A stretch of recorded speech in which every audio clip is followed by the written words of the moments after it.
Hello everyone and welcome back to the channel. इस video में हम डिस्कस करेंगे salient features of Indian art. ये पार्ट 1 रहेगा, इसका पार्ट 2 आएगा कुछ दिन में, जहाँ पे हम डिस्कस करेंगे इंडियन कल्चर। एंड ये दोनों टॉपिक डिस्कस करने के बाद हमारा यूनिट 2 भी फाइनली कंप्लीट हो जाएगा। So let's start the video. इस टॉपिक को मैंने क्वेश्चन में बाइफरकेट कर दिया है कि what do you understand by art, describe the salient feature of Indian art. सबसे पहले हम पॉइंट्स देखते हैं इसके। In the beginning of creation, the medium man used to express the beauty of his feelings and imaginations was called art. तो जब starting के time पे कोई पर्सन अपना फीलिंग्स को कैसे एक्सप्रेस करता था, क्या वो सोचता है, क्या वो इमेजिन करता है, वो पहले कैसे एक्सप्रेस किया जाता था, किसके बेसिस पर, आर्ट के बेसिस पर। ठीक है। For this he used many mediums. अपने एक्सप्रेशंस को एक्सप्रेस करने के लिए, फीलिंग्स एंड इमेजिनेशंस को एक्सप्रेस करने के लिए पहले के टाइम पे लोग पोएट्री, पोम्स का सहारा लेते थे, म्यूजिक्स का सहारा लेते थे, पेंटिंग्स का सहारा लेते थे, आर्किटेक्चर, स्कल्पचर, ये सारी चीजें यूज करते थे for explaining their feelings and imaginations. तो एक बहुत ही फेमस लाइन है हिस्ट्री में, art is the expression of feelings. Art क्या है? ये फीलिंग का एक्सप्रेशन है which can touch human heart intensive. ठीक है, ये ह्यूमन हार्ट को इंटेंसली टच करता है। आर्ट क्या है? एक्सप्रेशन ऑफ फीलिंग्स, फीलिंग्स को एक्सप्रेस करने का एक माध्यम है। अब देखेंगे salient features of Indian art. तो इंडियन आर्ट के कुछ 8 फीचर्स होते हैं जो हमें बीए में पढ़ना है। That is continuity, spirituality, the primacy of expression, symbolism, universally spread, relevant, diversity and universality. So आगे हम ब्रीफ पॉइंट्स में डिस्कस करेंगे इन सारे टॉपिक्स को। सबसे पहले है कंटिन्यूटी। कंटिन्यूटी मतलब जो इंडियन आर्ट है, जो आर्टिस्टिक ट्रेडिशन है इंडिया का, ये बहुत ही पुराना है। ठीक है, और ये अभी तक खत्म नहीं हुआ है, ये सालों साल तक चलते रहेगा आगे भी। तो ये कंटिन्यू है। Various elements are city planning. पहले जैसे आपने मोहनजोदारो, हड़प्पा वाले टॉपिक्स पढ़े होंगे तो आपने सिटी प्लानिंग के बारे में जाना होगा। पिलर्ड बिल्डिंग कंस्ट्रक्शंस, जो भी बिल्डिंग होते हैं वो पिलर्स पे कंस्ट्रक्ट किए जाते हैं, तो उसमें भी आर्ट होता है, उसमें भी आर्ट वगैरह बनाए जाते हैं। रूलर्स के डिफरेंट डिफरेंट कॉइन्स आप देख सकते हो, मैन्युस्क्रिप्ट्स देख सकते हो। तो ये सारे क्या है? ये सारे हमारे इंडियन आर्ट में ही आते हैं।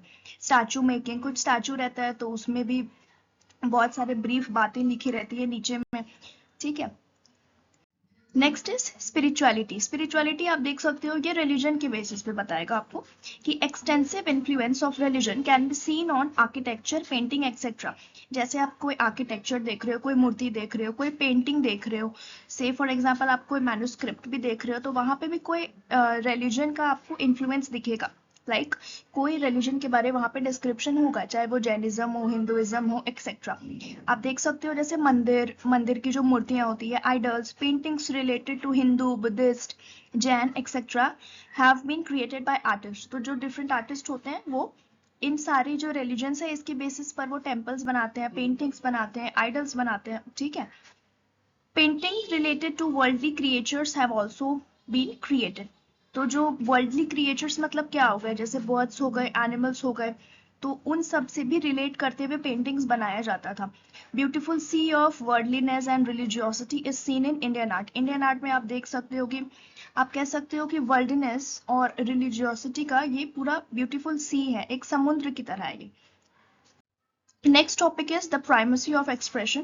Primacy of expression मतलब artists try to highlight their inner feelings of the body by giving realistic depictions. मतलब ये जो आर्टिस्ट होते हैं, ये अपने जो इनर फीलिंग्स, मतलब वो क्या सोचते हैं, क्या वो एक्सप्रेस करना चाहते हैं, उसको ये रिलेट करते हैं रियलिस्टिक डिपिक्शन से, किसी चीज से मिलता जुलता। जैसे आप बेस्ट एग्जांपल ले लो, statue of Buddha in Indian style. ठीक है, तो वो वैसा इमेजिन करते हैं कि जो लॉर्ड बुद्ध है वो मेडिटेशन कर रहे हैं या फिर वो सर्मन्स दे रहे हैं, तो उससे रिलेटेड वो उनकी स्टैचूज बनाते हैं।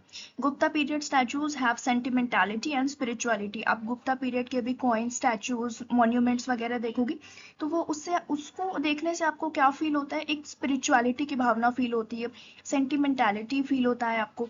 ठीक है।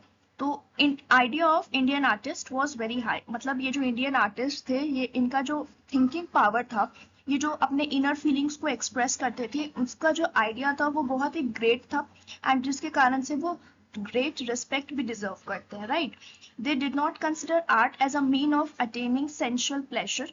ये आर्ट को ऐसा नहीं सोचते थे कि ये लाइक देख के हमें अच्छा लगा, कुछ लोग तारीफ कर दें उनकी, ऐसा कोई बात नहीं था। ये उन्हें ऐसे देखते थे अटेनिंग ब्लेस, मतलब मन की शांति मिलती थी उनको ये करके, बहुत अच्छा लगता था। सो कोई एक सेंसुअल प्लेजर वाली बात नहीं है कि उनकी तारीफ हो या वाहवाही हो, वो फेमस हो जाए। ये फेम के लिए नहीं था, ये रिकॉग्निशन के लिए नहीं था, ये आपको अटेन करने के लिए था ब्लिस, लाइक आप स्पिरिचुअलिटी फील करो अपने अंदर।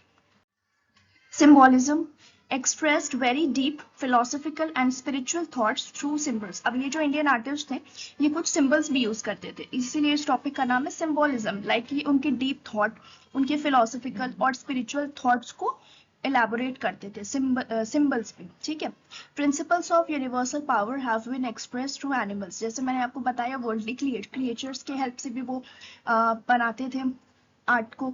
तो वो क्या यूज करते थे, एनिमल्स के भी डिपिक्शंस यूज करते थे। लाइक वो हो गया स्नेक, हो गया एलिफेंट, हो गया, आपने पहले भी पढ़ा होगा इसके बारे में। Indians were indifferent to arts material fame and splendour. तो ये मटेरियल या फेम वगैरह के लिए नहीं करते थे, जो भी इंडियन आर्टिस्ट थे वो अपना फेम रिकॉग्निशन इसके लिए नहीं करते थे।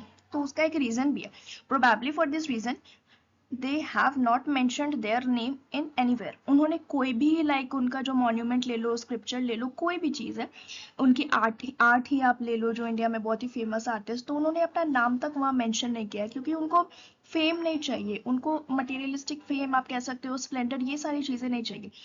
उनका मेन मोटिव था फॉर अटेनिंग ब्लेस।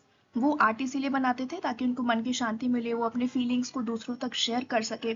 कुछ डीप थॉट या कुछ स्पिरिचुअलिटी से रिलेटेड अगर उनके दिमाग में कुछ है तो वो आगे चाहते थे कि लोग उसे देख के वो और स्प्रेड करें। Next is universally spread and diversity. It's elements cross the boundaries of the country. ऐसा नहीं कि इंडियन आर्ट है तो वो बस स्पेस सेंट्रिफिक इंडिया से ही रिलेट करेगा, वो स्प्रेड करता था various places from south east Asia के साउथ ईस्टर्न पार्ट से लेके जो सेंट्रल एशिया है, ये सारी चीजें कवर होके वो साथ में बनाते थे, ठीक। So this is the end of the video. Next video जो आएगा वहां पे हम डिस्कस करेंगे salient feature of Indian culture. Till then subscribe to the channel. Thank you.